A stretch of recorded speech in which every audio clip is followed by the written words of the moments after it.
He's sitting behind the resolute desk in the Oval Office. No president in sight, no handlers, no oversight. Just Homelander. Laser eyes, God complex, and zero fear of dying anymore. And here's what makes that genuinely terrifying. For 4 seasons, the one thing keeping this man from going completely off the rails was a tiny, quiet fear buried deep in his chest. The fear that something somewhere could kill him. That fear is gone now, and what's left is something the show has been building towards since the very first episode. Not a villain, not a bad guy in a cape, something much worse. A god who answers to no one.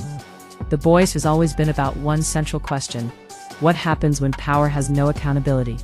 And for 5 seasons, we watched that question play out through corruption, propaganda, trauma, and dark humor. But season 5 is different, because the show is ending, and with the finale approaching, the writers aren't pulling punches anymore. Episode 7, the penultimate episode, is titled The Frenchman, the Female, and the Man Called Mother's Milk.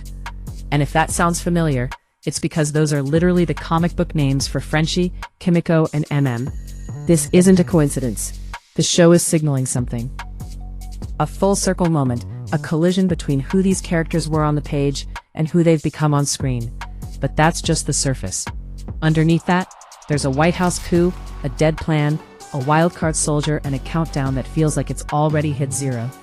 Let's break all of it down, because this episode might be the most important hour of television The Boys has ever produced. Let's start with the thing that changes everything, the V1. If you need a quick refresher, Compound V is the substance that gives soups their powers. It's been the backbone of Vought's entire empire. But the V1 is something different. It's essentially an upgrade, an enhancement so extreme that it doesn't just make you stronger.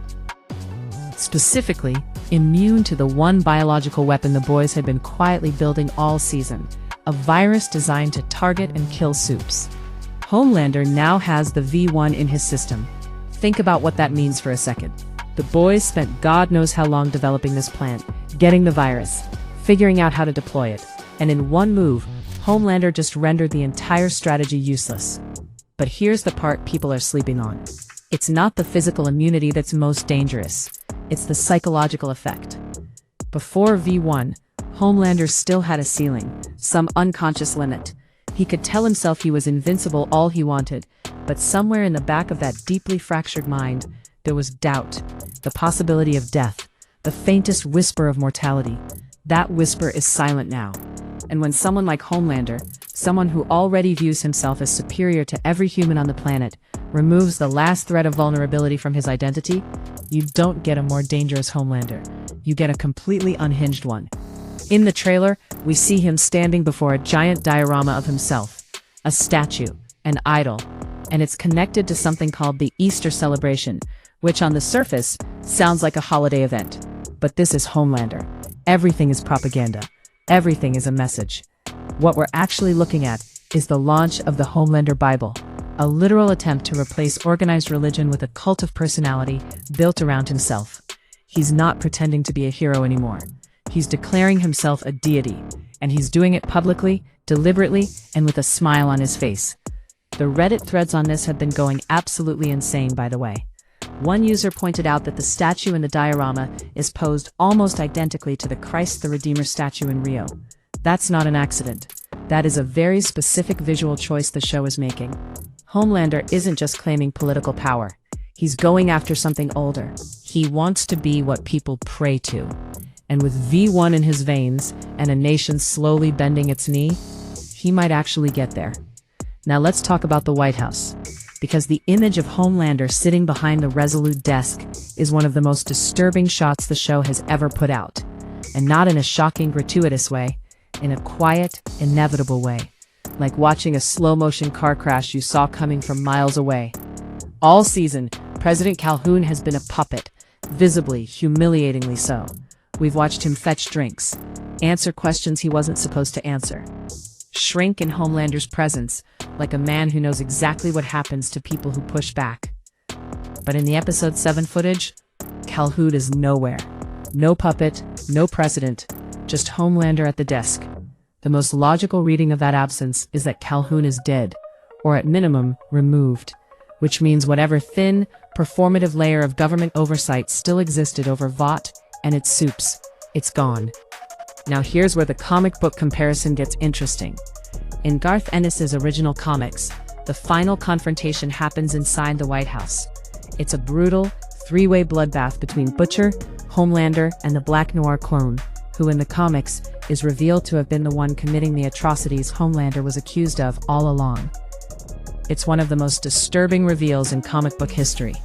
Showrunner Eric Kripke confirmed early in the season that the clone subplot is being skipped entirely for the TV adaptation, but the location stays the same. The White House is still the endgame. The show is keeping the geography of the finale while completely rewriting the emotional logic of it. And honestly, that might make the ending even more devastating, because without the clone twist, all of Homelander's actions are entirely his own. There's no, well, actually someone else did the worst stuff. Every single thing he's done, every life destroyed, every institution corrupted, every moment of cruelty is on him, fully and completely. The coup isn't coming. The coup has already happened. We're just watching the paperwork get filed. Let's slow down for a second because this section deserves a bit more care. The episode title, The Frenchman, the Female, and the Man Called Mother's Milk, is a direct lift from the comics. And the reason that matters is because those three characters were written very differently on the page. In the source material, Frenchie, Kimiko, and MM were almost mythological. They were the boogeymen of the soup world. Unstoppable, terrifying, barely human in the way they operated. The comics didn't go deep on their trauma. They didn't need to. They were weapons with personalities attached. The show dismantled all of that. Frenchie got his addiction arc, his guilt, his love story with Kimiko that the comics never gave him. MM got his obsession, his family, his very real and painful PTSD response to Soldier Boy. These aren't boogeymen. They're broken people trying to hold it together long enough to do something meaningful. And Kimiko's transformation might be the most significant of all. In the comics, Kimiko is silent, by choice throughout the entire run. Her only line, her only spoken sentence across the entire story comes at the very end. I hate mean people. That's it. That's her full dialogue. And it's devastating precisely because of how little it is. The show took that silence and turned it into a wound. And this season, we've watched her start to heal it.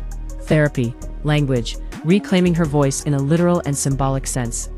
So when the trailer shows the team coming back together, using these comic book titles for one another, it hits differently. Because it's not just a nod to the source material. It's the show saying, these people went through everything to become who they are. And now, it's time. Whatever happens in the finale, this episode is the last breath before the plunge. And the show is making sure you feel every second of it.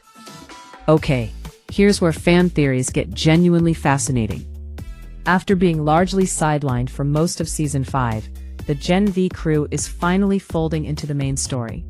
Marie Moreau and Jordan Lee are back in the mix, confirmed to be working alongside Annie, Starlight, trying to manage the chaos of Homelander's lockdown policies from the inside. And the theories about Marie in particular have been going absolutely wild online. Her power is blood manipulation. She can control biological molecules at a microscopic level. Which sounds cool, but here's the implication that's been driving Reddit into a frenzy for weeks. If Homelander is now immune to the virus, immune to external biological threats, what about internal ones? His body can withstand basically anything from the outside. Bullets, explosions, heat, cold. None of it matters. But what about a ruptured artery? What about a blood clot forming in exactly the wrong place at the wrong moment? What about someone reaching past every physical defense he has and attacking the machinery of his biology from within? Marie could theoretically do that. She could be the one power set the show has introduced that doesn't fight Homelander. It just quietly, catastrophically ends him. But, and this is the important part, the show probably won't go there, at least not as the killing blow. The Boys has spent 5 seasons building toward a very specific emotional conclusion. Butcher versus Homelander. That's the core conflict. That's what the show has always been about at its heart. Bringing in a Gen V character to deliver the final punch would feel like a structural betrayal of everything the show is set up. Marie's role is more likely to be tactical. Keep the team alive. Buy time. Maybe save someone who's supposed to die. But the killing blow, if there is one, belongs to someone else. More on that in a moment. Sister Sage is having a bad time. And for the smartest person on Earth, possibly the smartest person who has ever lived, having a bad time is a genuinely alarming thing to witness.